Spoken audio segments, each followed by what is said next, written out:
Can good design shape a better world? At Monocle's Quality of Life conference in Barcelona this September, we'll be putting that question to the people who already are. Join leading designers, architects, and creative leaders as we explore how design intersects with culture, business, and everyday life. Plus, great food, excellent company, and plenty of Catalan charm. Find out more and book your seat at monocle.com/conference.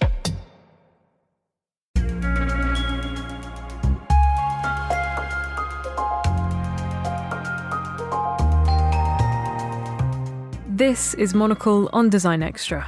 It's a short show to accompany our weekly programme, where we discuss everything from architecture and craft to furniture and graphic design. I'm Maylie Evans. The Pritzker Prize-winning architect, Norman Foster, is one of the world's most celebrated figures. In 1967, he established his namesake practice, Foster & Partners, and over the following 5 decades has redefined skylines across the globe, with projects including London's Gherkin and the Reichstag Dome in Berlin. At Venice's 19th International Architecture Exhibition, Foster has unveiled a transport hub and bridge in a project titled Gateway to Venice's Waterways. This reimagining of the city's transportation infrastructure balances modern connectivity whilst also retaining the historical and cultural identity of the metropolis.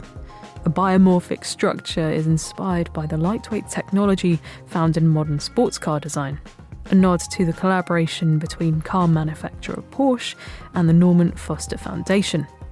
It's over to Monocle's design editor Nick Moniz, who caught up with Foster in Venice to reflect on the importance of gatherings like the International Architecture Exhibition and how Foster hopes visitors might imagine the future of mobility.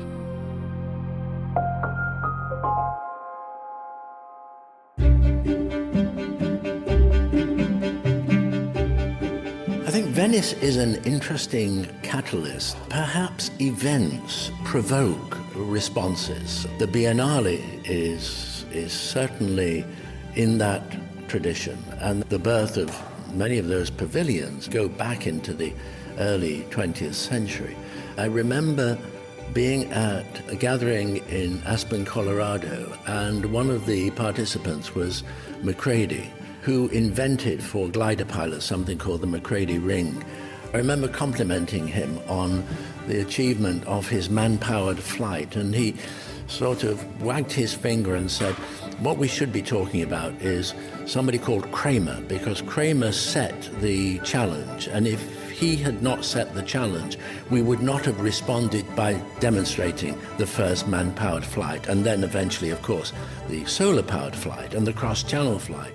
In many ways, the relationship here, whether it's Venice or whether it's Porsche, who have encouraged us as a foundation to create something which demonstrates a number of points, whether those points are about mobility or the ability to use very simple materials with highly sophisticated computer analysis and design to create something which is very much a talking point. And to provoke, to experiment, to explore, to discuss. I think that coming full circle, Venice is a very important catalyst. Let's talk a little bit about the bridge, and people are going to see this bridge, they're going to see this prototype over the coming months. What do you hope they take away from experiencing it? That mobility and exploring new forms of mobility can be fun, can be enjoyable. I suggest that if you go down there and you either get on one of those water bikes and start to pedal across the lagoon and somebody photographs you, they'll find you smiling. And that provokes, well, what if instead of just you pedaling, what if that was an alternative to a boat and it could take 2, 3 or 4 people, and instead of somebody pedaling, it's an e-vehicle, but it's soft and squidgy. What if it's robotically controlled? What if you punch in your destination and it just takes you there? What if you're on your iPhone and you want one and you want to cross the lagoon and you dial it up and it comes and you get on it? Whether it's a conversation over lunch, whether it's this kind of exchange, it stimulates thoughts about the future. And really, the future is now. Today is the first day of the future. Nothing happens by accident. Nothing happens by chance. It's designed either badly or well, or without too much thought, casually, but is still designed.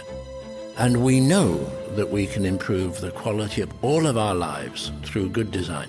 And it's not about how much you spend, it's about how wisely you spend it. It all comes down to attitude of mind.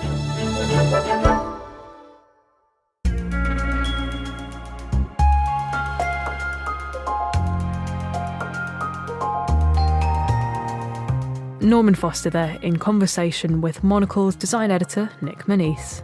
And the 19th edition of the International Architecture Exhibition is on display in Venice until the 23rd of November 2025. That's all for this week. If you're eager for more design stories, then listen to our main programme, Monocle on Design, airing on Tuesdays at 8 p.m. London time.